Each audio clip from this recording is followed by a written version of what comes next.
Voter উপস্থিতিটা হচ্ছে 36% আমাদের গড়ে হয়েছে।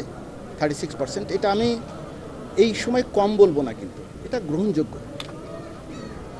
1% আসলেও কিন্তু গ্রহণযোগ্য, বাট এটা কিন্তু আমরা মোটামুটি এটাকে গ্রহণ করতে পারি। 3টা কারণের জন্য কিন্তু ভোটার সংখ্যা মানে কম ছিল। এক নাম্বার হচ্ছে গিয়ে, আপনি জানেন একটা রাজনৈতিক দল বা কয়েকটা দল তারা পার্টিসিপেট করছে না, তাদের ভোটারগুলো কিছু কিছু আসবে না। আর একটা হচ্ছে এই টাইমে ছিল ধান কাটার মৌসুম, কত ধান যশোর এলাকায় ধান কাটা একদিন গেলে 1000 থেকে 1500 টাকা পায়, তারা কিন্তু ধান কাটতে চলে গেছে, আসেনি।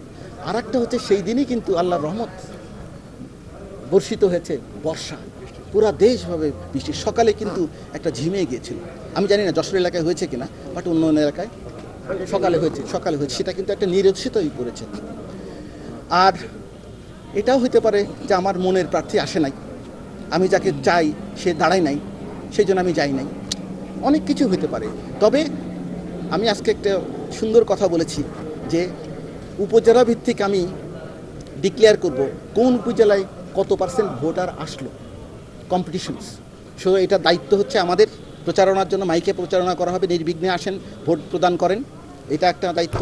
আর একটা হচ্ছে প্রার্থীদেরও দায়িত্ব তাদের ভোটারদেরকে ভোট কেন্দ্রে আনা। আবার যারা প্রতিহত করবে, আইন শৃঙ্খলার দায়িত্ব ওই রাস্তা ক্লিয়ার রাখা, যেন প্রতিহত না করতে পারে। যার ভোট সে দিবে, যাকে খুশি তাকে দিবে, এবং নির্বিঘ্নে এসে নির্ভয়ে সে ফেরত চলে যাবে শান্তিপূর্ণভাবে। এই পরিবেশ আমরা সৃষ্টি করব। দেখেন, কথা যা বলি তাই করি, এবং আপনারা প্রথমে বললেন আপনার আগের থেকে আমরা, সুতরাং আমরা উন্নতির দিকে আস্তে আস্তে আগাচ্ছি ইনশাল্লাহ। একদিন আমাদের যশোর না, বাংলাদেশের ইলেকশন অন্য দেশের জন্য রোল মডেল হবে ইনশাল্লাহ। যাই হোক, আজকে আমরা যে বসলাম এখানে, যে প্রার্থীদের সাথে মত বিনিময় করলাম, যারা প্রার্থী এসছেন তাদের সাথে মত বিনিময় করলাম, এবং তাদের কথা শুনলাম, এবং আমাদের সকলের কথা তাদেরকে শুনলাম।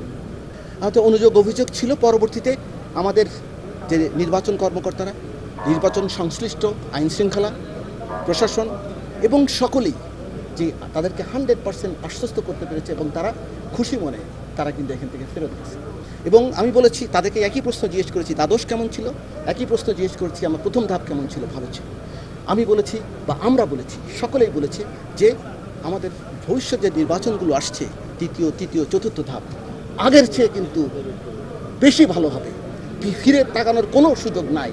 সুতরাং সবার মাথার মধ্যে যারা কোনো কিছু থাকে, আল্লাহর রাস্তে আমি তাদেরকে ওই জিনিসটা মুক্ত থাকতে, ওই জিনিস থেকে মুক্ত হইতে বলছি।